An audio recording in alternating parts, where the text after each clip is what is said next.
السلام علیکم۔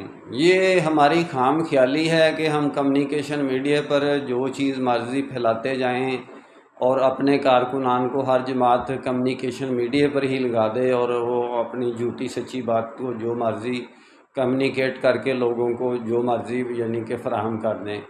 اس طرح کر کے کچھ جرنلسٹ ہیں، وہ جرنلسٹوں کا کام جرنلزم ہے، ان کا کام اسلام کے بارے میں تو نہیں ہے کہ وہ فلسفی بیان کریں اور حدیثیں نکال کے بتائیں۔ ایک جرنلسٹ ہے، اس کا نام بڑا مشکل سا ہے، داڑھی رکھی ہوئی ہے، اس نے کہا میں رشیا سے لا الہ پڑھ کے آیا ہوں، تو اللہ محمد رسول اللہ راستے میں پتوکی میں پڑھا ہوگا اس نے۔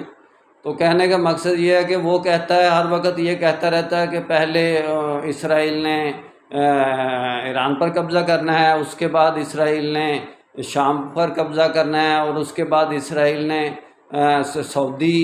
سعودی عرب ممالک کا تو کہ صفحہ ہستی سے ہی مٹ جائیں گے۔ اس قسم کی حدیثیں پتہ نہیں اس کا چاچا اس کو بتاتا ہے یا اس کا ماما اس کو بتاتا ہے۔ میں نے ساری بخاری مسلم پڑھی ہوئی ہے، میں نے اس قسم کی کوئی حدیث نہیں پڑھی ہوئی باب الفتن باب الامارہ باب الاحکام میں کہ جو وہ حدیثیں سناتا ہے کہ اس طرح کر کے سعودی عرب ختم ہو جائے گا اور وہ اسرائیل کی حکومت ہو جائے گی۔ اس قسم کی حدیثیں کوئی، اسرائیل کا تو اس وقت وجود ہی نہیں تھا جس وقت وہ احادیث 1400 سال پہلے کہ مارز وجود میں آئیں۔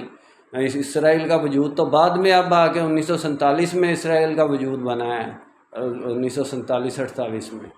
تو میرا کام اسلامک ورلڈ کی امن اور یونائٹی کا ہے۔ بھائی اس قسم کا کہ اتنا زیادہ کمیونیکیشن پر جھوٹ بولا جا رہا ہے کہ انتہا درجے کا، کہ ہمارے وہ مولانا جنہوں نے تقی عثمانی صاحب، وہ بھی یہی کہہ رہے ہیں کہ سعودی عرب پر اسرائیل نے قبضہ کر لینا، کہ اسرائیل کی کمپین ہمارے اپنے مولوی لمبی لمبی داڑیاں رکھی ہوئی ہیں اسلام کے نام پر، وہ اسرائیل کی کمپین چلا رہے ہیں کہ اسرائیل قبضہ کرے یا اس کے چانس بنے، یا اس کی کمپین الیکشن چلا رہے ہیں کہ اس طرح کرے گا وہ۔ یہ نہیں دیکھتے کہ نوجوان نسل پر کیا اثر پڑے گا، لوگوں کے دلوں میں پہلے سے کیا کہ مقام بنے گا، اس کے اسرائیل کو کیا ہوا سمجھیں گے، وہ کیا چیز سمجھیں گے۔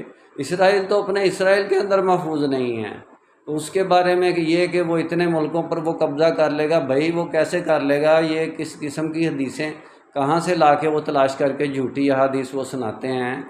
میرا کام اسلامک ورلڈ کی امن اور یونائٹی کا ہے۔ انشاءاللہ ڈیٹیل میں بات پھر ہوگی۔ نسبت وحدت خدمت خیر کے ساتھ، اللہ حافظ۔